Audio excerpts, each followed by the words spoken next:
जैसे ही उस रात रक्षाबंधन के शाम सूरज डूबने को आया, मेरे शरीर में एक डर की लहर दौड़ गई। जो खुशहाली और एक गर्माहट देने वाली हवा घर में घुमा करती थी, वो आज भारी और दम घुटने जैसी लग रही थी। मेरी छोटी बहन मीरा और मैं बचपन से एक दूसरे के बहुत करीब रहे हैं और हर बार की तरह इस बार का भी रक्षाबंधन हमारे लिए बहुत खास था। पर मुझे कहाँ पता था कि ये रक्षाबंधन मुझे ज़िंदगी भर दिल दहलाने वाली यादें देके जाएगा। रक्षाबंधन की सारी तैयारी बहुत ही बढ़िया तरीके से हो गई थी। घर में हर तरफ अगरबत्ती की खुशबू घूम रही थी, जो कि इस फेस्टिवल में बहुत नॉर्मल बात होती है। मीरा ने मेरे लिए एक सुंदर मोटे धागे वाली राखी चूज़ की थी। उस राखी का धागा हमारे बीच के बंधन की तरह बहुत मजबूत था। जैसे ही हम रक्षाबंधन मनाने के लिए तैयार हो गए, मेरी नज़र मेरे पेरेंट्स के फ़ोटो की तरफ गई और मुझे ऐसा फील हुआ कि वह मुझे कुछ बताना चाहते हो। मैंने हंसते हुए मीरा से कहा, हैप्पी रक्षाबंधन मीरा। मीरा ने मेरे हाथ पर राखी बांधी। उसकी आंखें खुशी के साथ टिमटिमा रही थी। मीरा ने मुझसे कहा, हैप्पी राखी भाई, और हाँ, मेरा गिफ्ट मत भूल जाना। मैंने मीरा को उसका गिफ्ट दिया, जैसे कि रक्षाबंधन में होता है। पर अब भी मुझे थोड़ा भारी महसूस हो रहा था, मानो कोई तो बुरी शक्ति हमारे ऊपर अपनी नज़र गड़ाए हुए देख रही हो। मैंने इसे मेरा भ्रम समझकर इग्नोर कर दिया। जैसे जैसे रात का अंधेरा बढ़ता गया, मेरी बेचैनी और बढ़ गई। मीरा और मैंने अपने मनोरंजन के लिए मूवी देखने के बारे में सोचा। उस रात टीवी पर एक नई हॉरर मूवी रिलीज़ हुई थी। वो मूवी बहुत ही डरावनी थी। ऐसा लग रहा था मानो उस मूवी के अंदर का भूत टीवी से बाहर आ जाएगा। मूवी देखते देखते हमें वक्त का पता ही नहीं चला। अब मूवी भी लगभग ख़त्म ही होने वाली थी। तभी हमारी इलेक्ट्रिसिटी चली गई। पूरा घर अंधेरे से घेर गया। हमारे बगल में ही एक कैंडल पड़ी हुई थी। मैंने बिना वक्त गवाए वह कैंडल जलाई। मीरा ने मेरे कंधे को कस के पकड़ा और मेरी तरफ देखते हुए उसने कहा, भाई मुझे डर लग रहा है। मैंने मीरा से कहा, मीरा तुम चिंता मत करो, सिर्फ बिजली चली गई है।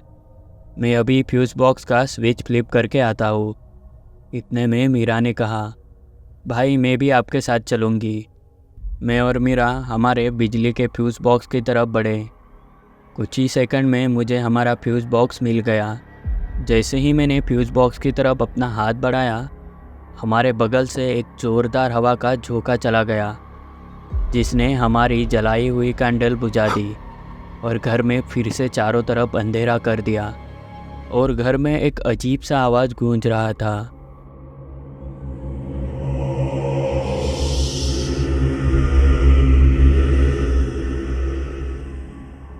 मीरा ने कहा, भाई मुझे बहुत डर लग रहा है। हाँ मीरा, एक सेकंड, मेरा फ़ोन कहाँ गया? मैंने जल्दी से अपने पॉकेट में हाथ डाला और अपना फ़ोन निकालकर उसकी फ्लैशलाइट चालू कर दी। और चारों तरफ देखकर भी मुझे कुछ नहीं दिखा। बिना वक्त गवाए मैंने फ्यूज़ बॉक्स को खोला और फ्यूज़ को फ्लिप कर दिया और आखिरकार हमारी लाइट वापस आ गई। मीरा ने धीमी आवाज़ में कहा, भाई ये क्या है? मैंने पीछे घूमा और देखा।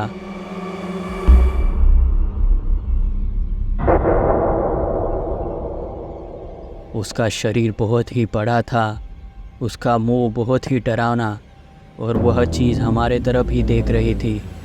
मीरा डर के मारे कांपने लगी। मैंने मीरा का हाथ पकड़ा और वहाँ से पीछे हटा। मैंने मीरा से हल्की आवाज़ में फुसफुसाते हुए कहा, मीरा चाहे जो भी हो जाए, मेरा हाथ मत छोड़ना। हमें यहाँ से जल्दी से भागना होगा। इतना कहकर मीरा और मैं सामने वाले दरवाजे की तरफ भागने लगे और घर से बाहर निकले। पता नहीं क्यों, पर बाहर हर तरफ सन्नाटा छाया हुआ था। ना ही कुत्तों की आवाज़, ना ही रात को किरकिराने वाले कीड़ों की आवाज़। ऐसा लग रहा था कि मानो आज पूरी प्रकृति ने अपनी सांस रोक के रखी हो। इतने में ही पीछे से एक जोरदार आवाज़ आई।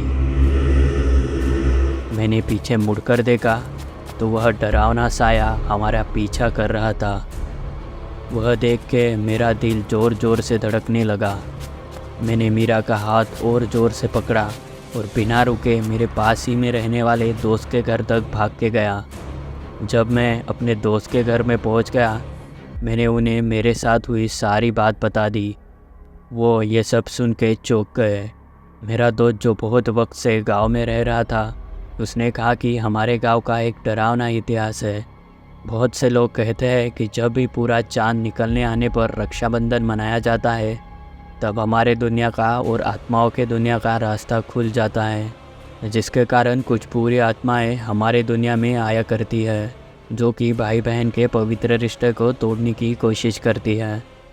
मेरा दिल बहुत ज़ोर से धड़कने लगा जब मुझे यह रियलाइज़ हुआ कि हमारे रक्षाबंधन के त्यौहार में एक डरावनी आत्मा के लिए इंसानों की दुनिया में आने के लिए दरवाज़ा खोल दिया। उस रात मैं और मीरा मेरे दोस्त के घर में ही सो गए। अगली सुबह मैं और मीरा अपने घर लौटे, इसी उम्मीद में कि वह डरावनी आत्मा हमारे घर से जा चुकी होगी, और भगवान की कृपा से ऐसा ही हुआ। कुछ दिनों में ही हमने वह घर भी छोड़ दिया। आज भी जब हम रक्षाबंधन मनाते हैं तो वह रात हमें हमेशा याद आती है। मेरा और मीरा का रिश्ता उस रात के बाद और भी अटूट हो गया है। चाहे अब किसी भी तरह का खतरा हो, फिर वो इस दुनिया का हो या किसी दूसरी दुनिया का, वह हमारे इस पवित्र बंधन को कभी तोड़ नहीं सकेगा। तो दोस्तों, ये थी मेरी और सूरज की रक्षाबंधन की कहानी। क्या आप भी अपनी बहन के लिए किसी भी बुरी ताकत के साथ लड़ सकते हो? कमेंट सेक्शन में हमें ज़रूर बताइए। और अगर आपको यह वीडियो अच्छी लगी हो तो प्लीज़ इस वीडियो को लाइक कीजिए, और ऐसे ही डरावनी कहानियाँ देखने के लिए चैनल को सब्सक्राइब करके उस नोटिफिकेशन बेल को प्रेस करना ना भूलें। हम जल्दी ही मिलते हैं एक और नए वीडियो के साथ।